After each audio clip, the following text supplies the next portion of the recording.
সাংবাদিক ভাই ও বোনেরা, আমরা আজকে মাননীয় প্রধান উপদেষ্টার আমন্ত্রণে বিএনপির পক্ষ থেকে আমি ডক্টর মঈন খান এবং আমির খসরু মাহমুদ চৌধুরী এবং সালাউদ্দিন সাহেব, আমরা চারজন মাননীয় প্রধান উপদেষ্টার সাথে সাক্ষাৎ করতে এসেছিলাম। আমি আপনাদের কাছে একটু সময় চাচ্ছি। সালাউদ্দিন সাহেব পিছনে পড়ছে, সে আসতেছে। আচ্ছা,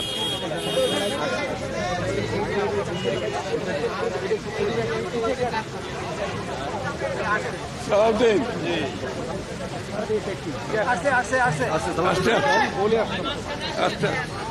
ধন্যবাদ আপনাদেরকে আমাদের জন্য অপেক্ষা করার জন্য। মাননীয় প্রধান উপদেষ্টা আমাদেরকে আমন্ত্রণ জানিয়েছিলেন তার সাথে সাক্ষাৎ করার জন্যে। আমরা ইতিমধ্যে নামগুলো ঘোষণা করেছি, আমরা চারজন এসেছিলাম। তবে আমাদেরকে আলোচনার বিষয়বস্তু আগে জানানো হয়নি। বর্তমান রাজনৈতিক প্রেক্ষাপটে আমরা যা আন্দাজ করতে পেরেছিলাম তার উপরে ভিত্তি করে আমরা একটা লিখিত বক্তব্য নিয়ে এসেছি এবং সেই লিখিত বক্তব্যটি আমরা মাননীয় প্রধান উপদেষ্টার সমীপে পেশ করেছি এবং সেই ভিত্তিতে আমরা আলোচনা করেছি। তার একটি সারাংশ আমি আপনাদের সামনে তুলে ধরতে চাই। বাংলাদেশে গণতন্ত্র উত্তরণের লক্ষ্যে বিএনপি প্রথম থেকেই একটি সুস্পষ্ট জাতীয় নির্বাচনী রোডম্যাপ দাবি করে আসছে। আপনারা জানেন যে আমরা এটা প্রকাশ্যভাবে দাবি করে আসছি। সুষ্ঠু, নিরপেক্ষ ও অবাধ নির্বাচন অনুষ্ঠানের উদ্দেশ্যে সরকারের নিরপেক্ষতা বজায় রাখার স্বার্থে বিতর্কিত উপদেষ্টাদের বাদ দিয়ে উপদেষ্টা পরিষদ পুনর্গঠনের জন্য আমরা দাবি জানিয়েছি। বিএনপির প্রতিটি নেতা কর্মী ব্যক্তিগতভাবে, রাজনৈতিকভাবে, পারিবারিকভাবে সবচেয়ে বেশি ক্ষতিগ্রস্ত হয়েছে আওয়ামী লীগের আমলে এবং সেই জন্য আওয়ামী লীগের বিচার সবচেয়ে বেশি দাবি করে বিএনপি। এই বিচার প্রক্রিয়া কোনোভাবে অসম্পূর্ণ থাকলে বিএনপি সরকারের দায়িত্বে যখন যাবে তখন বিচারের আওতায় এনে তা বিচার বিভাগের মাধ্যমে, স্বাধীন বিচার বিভাগের মাধ্যমে পরিপূর্ণভাবে সম্পন্ন করা হবে। নির্বাচন সংশ্লিষ্ট সংস্কার কার্যক্রম অবিলম্বে সম্পন্ন করে ডিসেম্বরের মধ্যে জাতীয় সংসদ নির্বাচন অনুষ্ঠানের জন্য দ্রুত একটি রোডম্যাপ প্রদানের দাবি আমরা জানিয়েছি। বাংলাদেশের মানুষ বিশ্বাস করে যে অন্তর্বর্তীকালীন সরকারের মূল দায়িত্ব হচ্ছে একটি সুষ্ঠু, নিরপেক্ষ নির্বাচনের মাধ্যমে বাংলাদেশকে গণতন্ত্রে উত্তরণের প্রক্রিয়া দ্রুত সম্পন্ন করা হবে। যে কোনো উছিলায় নির্বাচন যত বিলম্ব করা হবে, আমরা মনে করি জাতির কাছে আবার স্বৈরাচার পুনরায় ফিরে আসার ক্ষেত্র প্রস্তুত হবে। এর দায় দায়িত্ব বর্তমান সরকার ও তাদের সাথে সংশ্লিষ্টদের উপরে বর্তাবে। বিএনপি সম্প্রতি যে নানা ধরনের গুজব আছে, সেই প্রেক্ষিতে আমরা বিএনপির পক্ষ থেকে বলেছি, বিএনপি কখনই প্রধান উপদেষ্টার পদত্যাগ চায়নি, বরঞ্চ প্রথম দিন থেকেই এই সরকারকে সর্বাত্মক সহযোগিতা করে আসছে। আমাদের যে আলোচনা তার এই সারাংশ ছিল এতটুকু।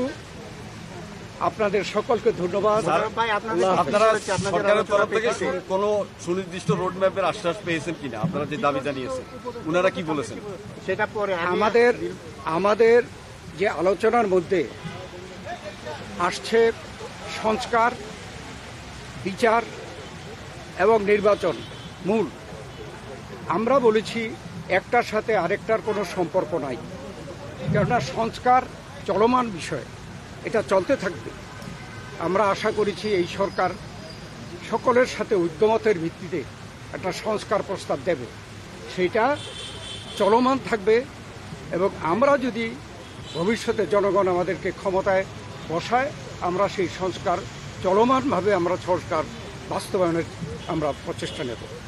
আর মামলাগুলোর ব্যাপারে বাংলাদেশ জাতীয়তাবাদী দলের আমাদের দেশনেত্রী বেগম খালেদা জিয়া, ভারপ্রাপ্ত চেয়ারম্যান তারেক রহমান থেকে শুরু করে আমরা এবং সেই তৃণমূল পর্যন্ত আমাদের নেতাকর্মীরা সবচেয়ে বিক্ষুব্ধ। আমরা এই স্বৈরাচারী ফ্যাসিস্ট সরকারের কর্তা ব্যক্তিদের এবং যারা দায়ী তাদের বিচার চাই। অতএব আমরা তো বিচারের পক্ষে, তবে বিচার ব্যবস্থা যে স্বাধীন চাই, আমরা স্বাধীন বিচার ব্যবস্থা এই বিচার সম্পন্ন করবে, এটাও কোনো দিন তারিখ ঠিক করে দেওয়া সম্ভব না, বিচারের আওতায় আনা হবে। এবং আমরা বলেছি যে যেগুলো সম্পন্ন না হবে সেগুলো যদি বিএনপি ক্ষমতায় যায় তাহলে বিচারের আওতায় এনে স্বাধীন বিচার ব্যবস্থার মাধ্যমে এই বিচার সম্পন্ন করা হবে। তার মানে কি আপনারা আজকেও কোনো আশ্বাস পান নাই সুনির্দিষ্ট রোড ম্যাপে? না, এটা স্পেসিফিক কোন রকমের এরকম কথা হয় নাই, উনি স্পেসিফিক জানান নাই। আমরা আমাদের দাবিগুলো হয়তো বা ওনারা ওনার প্রেসের মাধ্যমে জানাবেন, সেই জন্য আপনারা সন্তুষ্ট কিনা? এখনো প্রতিক্রিয়া জানানোর দরকার না, ওনারা প্রেস সেকশন কি বলে তারপরে আমরা প্রতিক্রিয়া যতটুকু হয়েছে আপনারা কথা বলতে বলবেন। আমি একটু বলি, এখন আমি একটু বলি মূলত সংস্কার এবং বিচার, নির্বাচন, এই তিনটার উপর আলোচনা হয়েছে এবং সংস্কারের ব্যাপারে আমরা এটা পরিষ্কার এবং ওনারা একমত হয়েছে সংস্কার যেখানে ঐক্যমতের ভিত্তিতে হওয়ার কথা তার ভিত্তিতে সংস্কার কাজ সম্পন্ন হবে এবং সেই কাজ অতি সহসা সম্পন্ন করা সম্ভব, এখানে কোনো দ্বিমত পোষণ করেন না। বিচার ব্যবস্থা বিচার বিভাগ করবে এবং বিচারের আওতায় আনার ব্যাপারে যে আলোচনা হয়েছে এখানে ওনাদের কোনো দ্বিমত নাই। সুতরাং ডিসেম্বরের আগেও নির্বাচন করা সম্ভব, এই আলোচনা হয়েছে এখানে। কিছু উপদেষ্টার পদত্যাগের ব্যাপারে আপনারা দাবি জানিয়েছিলেন? পদত্যাগের ব্যাপারে আমরা লিখিত বক্তব্যে জানিয়েছি, আগেও জানিয়েছি।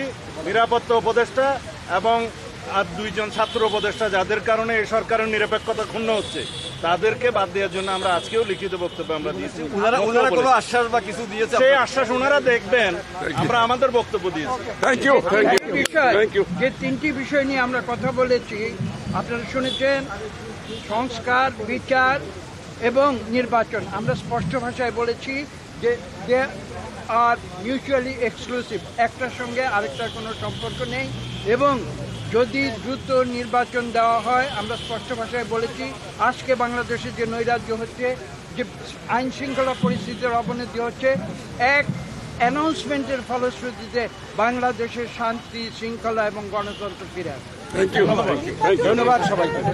ধন্যবাদ। Thank you, thank you.